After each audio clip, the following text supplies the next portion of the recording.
ও আমি হাঁসের ব্যবসা কইরা কত হাঁস বিক্রি করছি নিজের হাতে দইরায় আমি হাঁসের ব্যবসা কইরা কত হাঁস বিক্রি করছি কি আরে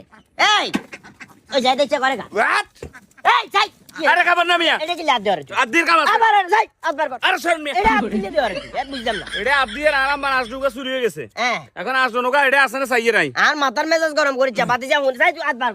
কর নরমালি একটা জিনিস চিন্তা কর আই হইলাম হাঁস ব্যবসায়ী আই তো হাঁস শূন্য তুই কিনলে এটা ফট করে 8 টাকা লইবি আয় আমার কইয়ে না আমি আসর এটা আরাম মান আসজনকাতে রং লাগাইয়া আছে কেউ বেচছে না চাইয়ে যদি দেখি তাহলে আমার অবস্থা খারাপ হয়ে যাবে আর যদি না দেখি তাহলে আমি বাঁচতে গেছে শেষ আতে আবার তুই রাত দিছ যে নরমালি বুঝ এই যে নখগুলো কত বড় বড় আছে তোর নখের ইনফেকশন যদি আঁশের এটা লাগি যায় আঁশে কোনো যদি কোনো ক্ষয়ক্ষতি হয় এটা ড্রাইভার কি তুই লবি বেগুনে জরিবে না দিমু খাবার মিয়া আমনে টাউডারি করেন কিনলে এই আমরা সন্দেহ লাগে।